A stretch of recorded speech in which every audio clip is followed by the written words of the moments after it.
मैंने टीचमेंट पे online classes अभी अभी शुरू किया है। मेरा फेवरेट फीचर तो डिजिटल व्हाइट बोर्ड है। बस बोर्ड शेयर किया और लिखना शुरू, वही क्लासरूम वाली फील है। पहले थोड़ी प्रॉब्लम होती थी क्योंकि कुछ स्टूडेंट्स को फॉर्मूला अच्छे से दिखाई नहीं देते थे, लेकिन अब सब कुछ क्लियरली दिखाई देने लगा है। वो खुश तो मैं खुश। इसीलिए कहते हैं कि टीचमेंट पे टीचिंग आसान है। अभी डाउनलोड करें टीचमेंट, इंडिया का नंबर 1 टीचिंग ऐप। बिहार संयुक्त प्रवेश प्रतियोगिता परीक्षा परिषद, हाँ हम बात कर रहे हैं Bihar combined entrance competitive examination board, Bihar polytechnic की। बिहार पॉलिटेक्निक का रिजल्ट करीब 2 सप्ताह पहले, आज से 2 सप्ताह पहले यानी 23 या 24 तारीख को रिजल्ट पब्लिश कर दिया गया था और उनका रैंक कार्ड भी आ गया है। और जो बच्चे पास हुए हैं उनके लिए एक अपडेट न्यूज़ है जो मैं आपके साथ शेयर करने जा रहा हूं। इसे आप पूरी जानकारी लेने के लिए शुरू से लेकर के अंत तक देखेंगे। मैं सारी जानकारी आपको दूंगा और सभी अपडेट्स आपके लिए होंगे और आप शुरू से लेकर के अंत तक वीडियो को देखेंगे तब समझ में आएगी। मैंने बताया था पिछले वीडियो में कि आपका कौन सा डॉक्यूमेंट्स काउंसलिंग में लगेगा, ऑनलाइन रजिस्ट्रेशन की तिथि क्या है यह मैंने बता चुका है, और फिर रजिस्ट्रेशन चॉइस फिलिंग का ऑप्शन भी आपको देता है। कितने मार्क्स वालों का, कितने रैंक वालों का एडमिशन होगा, किस कॉलेज में होगा, वो अपना रजिस्ट्रेशन के थ्रू अपना ऑनलाइन करेंगे और काउंसलिंग के लिए वो अपने सारे डॉक्यूमेंट्स उस पर फिलअप करने के बाद अपलोड भी करने पड़ेंगे। इन सभी प्रक्रियाओं को, इन सभी प्रोसेस को आप देखिए, पूरी जानकारी मैं आपको यहाँ से दूंगा। चलिए आते हैं, और मैं सबसे पहले इस ऑफिशियल वेबसाइट के माध्यम से मैं ये बताना चाहता हूँ आपको एक डाउनलोड करके। मैंने ये पहले बताया था कि काउंसलिंग चॉइस फिलिंग कॉलेज का दिया है कि किस कॉलेज में आप एडमिशन चाहते हैं। फिर आज मैं बताऊंगा details regarding registration filling choice for online counselling, लेकिन इसमें विस्तृत जानकारी दी जाएगी। और मैंने केवल ये बताया था कि ऑनलाइन काउंसलिंग का डेट क्या है, और फिर अभी मैं बता रहा हूँ कि कितने रैंक वालों का सिलेक्शन होगा, चॉइस फिलिंग कॉलेज में कितने मार्क्स वालों का सिलेक्शन होगा उस कॉलेज में।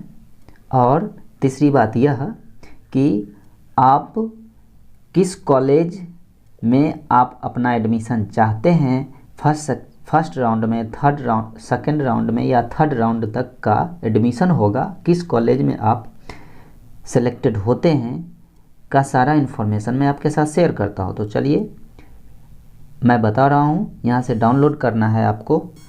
सर्वप्रथम आपको डाउनलोड करना है ये details regarding registration choice filling. कल मैंने वो काउंसलिंग की जानकारी दी थी, आज यहाँ से देखिए इसको डाउनलोड कर दीजिए स्टूडेंट्स। पहले यहाँ पर जाने के बाद डाउनलोड किया जाता है। मैंने इसे डाउनलोड कर लिया। अब डाउनलोड करने के ठीक बाद आपके सामने एक पेज आता है, 2 या 2 पेज का है। यहाँ 2 पेज का ये नोटिफिकेशन है, इसको आप पूरी गहराई से देखिए क्या सब बातें बताई गई है। डिप्लोमा सर्टिफिकेट प्रवेश प्रतियोगिता परीक्षा 2021 सरकारी या निजी क्षेत्र के पॉलिटेक्निक अभियंत्रण कॉलेजों में प्रवेश हेतु ऑनलाइन काउंसलिंग के संबंधित आवश्यक सूचना।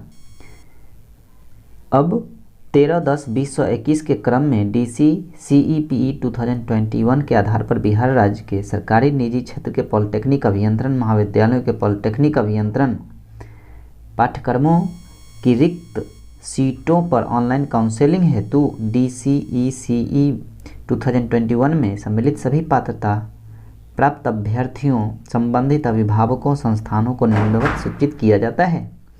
अब एक एक करके हम लोग देखेंगे। ए नंबर का देख लीजिए कि DCECE 2021 के परीक्षाफल के आधार पर पात्रता परीक्षा सभी अभ्यर्थी परिषद के उक्त वेबसाइट पर जाकर रैंक कार्ड लिंक पर क्लिक करने के बाद अपना रोल नंबर एवं जन्म तिथि डालकर रैंक कार्ड प्राप्त कर लें। तो रैंक कार्ड तो आ ही गया है, रैंक कार्ड आप डाउनलोड कर सकते हैं जो बच्चे पास हैं। बी नंबर देखिए ऑनलाइन चॉइस फिलिंग काउंसलिंग प्रक्रिया हेतु अभ्यर्थी online counselling portal of DCECE 2021 पर क्लिक करें। पहले रैंक कार्ड, पहले बात बताई गई है कि रैंक कार्ड आप डाउनलोड कर लीजिए यदि नहीं किए हैं तो। यदि किए हैं तो बी नंबर ऑप्शन आप सही से पढ़िए। ऑनलाइन काउंसलिंग के लिए नया रजिस्ट्रेशन एवं चॉइस भरने हेतु सर्वप्रथम अभ्यर्थी क्लिक करेंगे। न्यू रजिस्ट्रेशन लिंक पर क्लिक कर कंप्यूटर स्क्रीन पर मांगे गई सूचनाओं को प्रविष्ट कर अपना रजिस्ट्रेशन करेंगे। तो यहाँ आप ऑनलाइन काउंसलिंग के लिए जो सूचना आपको मांगा जा रहा है कंप्यूटर स्क्रीन पर उसको आप फिलअप कीजिए। इसके उपरांत आपको यूजर आईडी और पासवर्ड अकाउंट लॉगिन कर अपनी प्राथमिकता अनुसार अधिक से अधिक कॉलेजेज एवं ब्रांचेज का चॉइस भरें। मैंने बताया था ना कि चॉइस फिलिंग है, तो यदि रैंक कार्ड है तो रैंक कार्ड के अकॉर्डिंग कंप्यूटर स्क्रीन पर सारी सूचनाओं को प्रविष्ट कीजिए और प्रविष्ट करने के बाद आप अपना चॉइस अधिक से अधिक कॉलेज का नाम या ब्रांच का नाम जिसमें आप एडमिट होना चाहते हैं फिलअप कीजिए। इसके उपरांत अभ्यर्थी निर्धारित अंतिम तिथि तक अपने चॉइस को एडिट कर सकते हैं। यानी आपको मैंने बताया था कि 13 तारीख से स्टार्ट होगा और कुछ ही दिन का समय दिया गया है। इसमें मैं अंतिम तिथि भी आपको बता दूंगा, आप मेरे साथ बने हुए रहिए। 13 तारीख यानी 13 नवंबर से तो शुरू होगा, ये आप जानते ही हैं। इस 13 तारीख से लेकर कब तक होगा मेरे साथ बने हुए रहिए, मैं बताऊंगा। अब 13 तारीख आने के ठीक बाद आप ये काम कर ही लीजिए। चॉइस लॉकिंग में किसी प्रकार का बदलाव का प्रावधान नहीं हो गया, यानी आप जो कॉलेज चूज कर चुके हैं, जो आप एडिट या चॉइस फिलिंग किए हैं, फिर उसमें डेट खत्म होने के बाद कोई चेंजिंग नहीं होगा। रजिस्ट्रेशन चॉइस को लॉकिंग एवं अनलॉकिंग की प्रक्रिया OTP ऑथेंटिकेशन के माध्यम से की जाएगी, जिससे अभ्यर्थी के पंजीकृत मोबाइल नंबर एवं ईमेल आईडी पर भेजा जाएगा। ईमेल आईडी और रजिस्टर्ड मोबाइल नंबर तो आपका वहां पर फिलअप करना होगा रजिस्ट्रेशन जब कीजिएगा तो। और साथ ही यह भी सूचित किया जाता है आपको कि पंजीकृत मोबाइल नंबर एवं ईमेल आईडी को किसी भी शर्त पर बदला नहीं जा सकता। यानी बाद में यदि चाहिएगा कि मैं ये चेंज करके ये डाल दूँ, ऐसा नहीं होगा। ऑनलाइन काउंसलिंग हेतु अब दिया हुआ है 3 नंबर में चॉइस फिलिंग की प्रक्रिया 1 टाइम है, यानी एक बार ही कर दिए। एक बार कर देने के बाद चॉइस फिलिंग कर देते हैं, फिर आप चाहिएगा कि मैं सबमिट करने के ठीक बाद मैं चेंज करूं, ऐसा नहीं होगा, एडिट नहीं होगा। लेकिन आप समय के रहते कर सकते हैं। एडिट का यदि ऑप्शन देता है तो जो समय दिया गया है उसके पहले हो सकता है, उसके बाद नहीं। इसीलिए अगर कोई अभ्यर्थी फर्स्ट राउंड में रजिस्ट्रेशन नहीं करते हैं तो उसका चॉइस फिलिंग नहीं करते हैं, तो वैसे अभ्यर्थी अगले चक्र में ऑनलाइन काउंसलिंग हेतु दोबारा रजिस्ट्रेशन एवं चॉइस फिलिंग का मौका नहीं दिया जाएगा।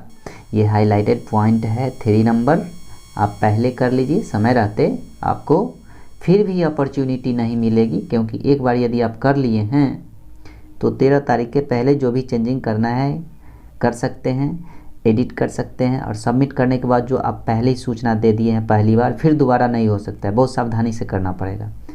तो ये आप किसी कैफ़े में जाइए करवा लीजिएगा। अब चॉइस की लिस्ट अलॉटमेंट से पूर्व के पंजीकृत ईमेल आईडी पर यस स्टूडेंट्स, हम लोग यह जानते हैं कि चॉइस फिलिंग एक बार होगा, दूसरी बार नहीं हो सकता है, और फिर दूसरी बार यदि आप करते हैं तो एडिट नहीं होगा। समय रहते आपका सीट अलॉटमेंट कर दिया जाएगा चॉइस फिलिंग करने के ठीक बाद, और चॉइस फिलिंग यदि कर लिए हैं वैसे ही स्टूडेंट को सीट अलॉटमेंट पर चर्चा की जाएगी और वैसे स्टूडेंट्स को सीट अलॉट होगा कॉलेज में। तो अगर कोई अभ्यर्थी अपने आवंटित कॉलेज या ब्रांच से संतुष्ट नहीं है तो प्रोविजनल अलॉटमेंट मिलेगा। जैसे आप लोग ये जानते हैं कि फर्स्ट राउंड, सेकेंड राउंड और थर्ड राउंड में यदि आपका सीट अलॉट नहीं हो पा रहा है तो उसका एक स्पॉट एडमिशन का डेट निकलेगा उस कॉलेज में। फिर से आपको एक अपॉर्चुनिटी दी जाएगी और वहाँ पर आप प्रत्यक्ष रूप से जाकर आप अपना एडमिशन ले सकते हैं। यदि फर्स्ट, सेकेंड और थर्ड लिस्ट में आपका नाम नहीं आता है, फर्स्ट, सेकेंड, थर्ड राउंड में एडमिशन नहीं हो पाता है सीट अलॉटमेंट के बावजूद भी, तो आप स्पॉट एडमिशन ले सकते हैं। यानी आपको प्रत्यक्ष रूप से उस कॉलेज में सीट रहते आपका एडमिशन हो जाएगा। हाँ, यदि सीट नहीं है तो नहीं होगा, क्योंकि रैंक पर भी डिपेंड करेगा, सब कुछ आपका रैंक पर डिपेंड करता है। जिसका रैंक अच्छा है पहले होगा, अच्छे कॉलेज में होगा, जो कॉलेज दिए हैं आप उस कॉलेज में होगा, अदरवाइज आप वंचित रह जाएंगे। तो आप इसके लिए कंसंट्रेट बने हुए रहिए, चॉइस फिलिंग कीजिए, कॉलेज का नाम दीजिए और सभी काम समय कर लीजिए। अब आवंटित अभ्यर्थी द्वारा डाउनलोड किए गए प्रोविजनल अलॉटमेंट ऑर्डर में डॉक्यूमेंट वेरिफिकेशन एडमिशन हेतु रिपोर्टिंग नोडल सेंटर का नाम एवं तिथि अंकित होगा, जिसके अनुसार अभ्यर्थी अपने संबंधित रिपोर्टिंग नोडल सेंटर पर निर्धारित तिथि पर तक जाकर अपना डॉक्यूमेंट वेरिफिकेशन कराएंगे। हाँ, तो डॉक्यूमेंट्स क्या सब लगेंगे, तो जिनका नोडल सेंटर का नाम एवं तिथि अंकित हो जाता है उसके अनुसार अभ्यर्थी क्या करेंगे, उस डाउनलोड किए गए प्रोविजनल अलॉटमेंट को लेकर के अपने संबंधित रिपोर्टिंग सेंटर पर निर्धारित तिथि तक जाकर अपना डॉक्यूमेंट वेरिफिकेशन करवाएंगे। डॉक्यूमेंट वेरिफिकेशन में यदि नहीं जाते हैं तो आपके सीट पर कोई चर्चा नहीं की जाएगी, आपका सीट रद्द कर दिया जाएगा। जो चॉइस फिलिंग किए भी हैं तो आपका वह मान्य नहीं होगा। अगर कोई अभ्यर्थी किसी भी कारणवश निर्धारित तिथि तक अपना डॉक्यूमेंट वेरिफिकेशन नहीं कराते हैं, मैंने बताया ही है, तो ऐसे सभी आवंटित अभ्यर्थियों को अगले राउंड के लिए अयोग्य मानते हुए आवंटित सीट को रिक्त मान लिया जाएगा और वे आगे की काउंसलिंग हेतु भी अयोग्य हो जाएंगे। फर्स्ट राउंड में किसी अभ्यर्थी को सीट आवंटन नहीं होता है तो अगले राउंड का इंतजार करेंगे। हाँ, अगले राउंड का इंतजार कर सकते हैं, फर्स्ट सेकेंड थर्ड। अब देखिए, ऑनलाइन काउंसलिंग से संबंधित महत्वपूर्ण तिथियां निम्नवत है, जो मैंने बताया था कि मैं अंतिम तिथि भी आपको बताऊंगा। तो इस चैनल को सब्सक्राइब कीजिए। मैं हर एक न्यूज़ आपके साथ शेयर करना चाहता हूं। जैसे कि मैंने बताया था काउंसलिंग का डेट कब से है, तो मैंने बताया था 13 से। अब लास्ट डेट क्या है मैं ये भी बता रहा हूँ। Seat matrix posting on website 9/11/2021 को। उसके बाद starting date of online registration and choice filling for seat allotment, देखिए 13 तारीख, यहाँ 13/11/2021 दिया गया है। फिर अब लास्ट डेट देख लीजिए, लास्ट डेट ऑफ 3 नंबर में online registration choice filling allotment and locking, ये 17/11 तक है। 13/4/17 यानी 13, 14, 15, 16 और 17, 5 दिन का समय दिया गया है। Students, first round provisional seat allotment result publication date आपको 20 तारीख को बता दिया जाएगा कि आपको कौन कॉलेज मिला है और आपको वेरिफिकेशन डॉक्यूमेंट वेरिफिकेशन समय के अंदर करवा लेना पड़ेगा। फिर downloading of allotment order first round के लिए 20/11 से लेकर के 23/11 तक फर्स्ट राउंड में आपको ये तय कर दिया जाएगा और उस कॉलेज में जाकर आप एडमिशन ले सकते हैं। फिर अब देखिए छठी बात है, डॉक्यूमेंट वेरिफिकेशन में एडमिशन फर्स्ट राउंड का होगा 21 से। जब आपको फर्स्ट राउंड डाउनलोड कर ले, फर्स्ट राउंड का अलॉटमेंट हो जाएगा तो वो है 20/11 से 23/11 तक का। फिर उसके लिए एडमिशन का डेट निकाला गया है 21/11 से लेकर 23, यानी 21, 22 और 23, 3 दिन का समय दिया जाएगा। फिर फर्स्ट राउंड हो गया, फर्स्ट राउंड का डेट आप लोगों ने देख लिया। फिर सेकेंड राउंड देखिए, फर्स्ट राउंड हो गया 20 तारीख को और सेकेंड राउंड देखिए, सेकेंड राउंड है फिर 26 तारीख को। 20 तारीख 26 तारीख, 20 दिन, 6 दिन का गैप है और इस 6 दिन के गैप में आप अपना सारा प्रोसेस ससमय कर लीजिए। डाउनलोडिंग अलॉटमेंट फिर सेकेंड राउंड का होगा। डाउनलोडिंग वेरिफिकेशन का डेट 28 से लेकर के 30 तक दे दिया गया, यानी फर्स्ट और सेकेंड राउंड के सारी प्रक्रियाएं जिस रूप में आपको करने के लिए कहा जा रहा है, इन सारी एक्टिविटीज़ को आप ससमय कर लीजिए। सारे वर्क जो डेट वाइज है इसको आपको करना पड़ेगा, क्योंकि समय रहते यदि नहीं करते हैं तो आपका इंटरनेट का सर्वर भी डाउन होने लगता है। देखिए, अब क्या सब डॉक्यूमेंट वेरिफिकेशन के समय कौन सब डॉक्यूमेंट्स लगेंगे पर भी हम लोग एक बार चर्चा कर लेते हैं। देखिए, डॉक्यूमेंट वेरिफिकेशन में कौन सा डॉक्यूमेंट्स लगेगा।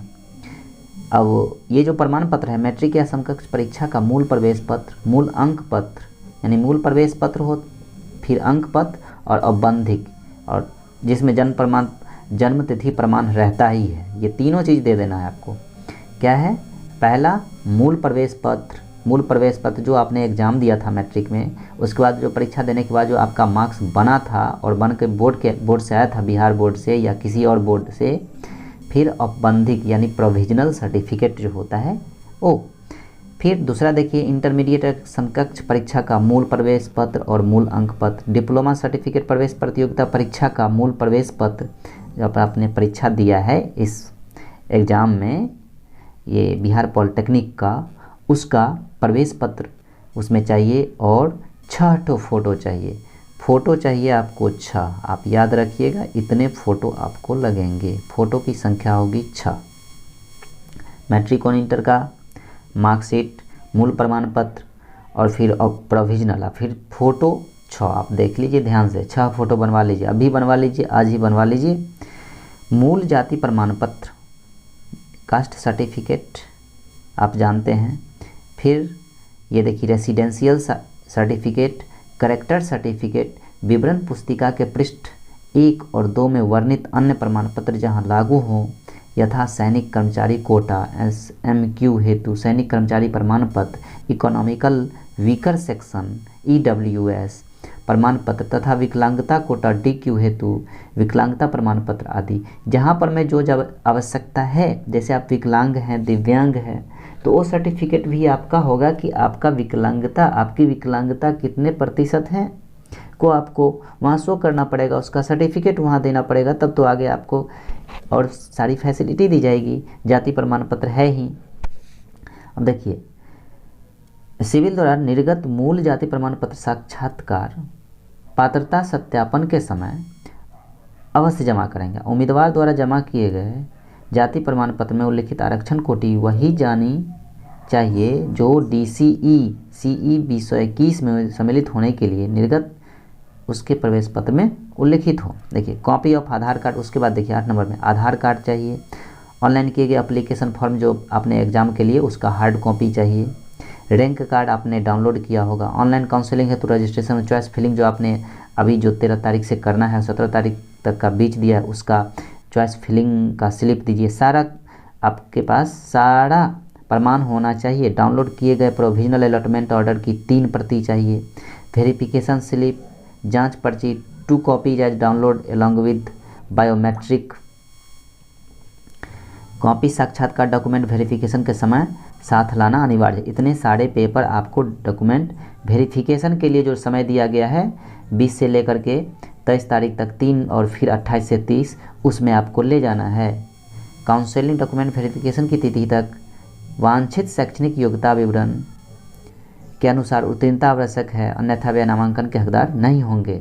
हाँ, जैसा आपने भरा था ना फॉर्म में, उतना मार्क्स है कि इस आधार पर हम फाइट कर रहे हैं यह एग्ज़ाम, और उसमें सही नहीं पाया जाता है तो स्वाभाविक है कि आपको एडमिशन से वंचित रहना पड़ेगा इतना होने के बावजूद भी, क्योंकि आपने गलत इन्फॉर्मेशन उसमें प्रविष्ट किया है, इंटर किया है।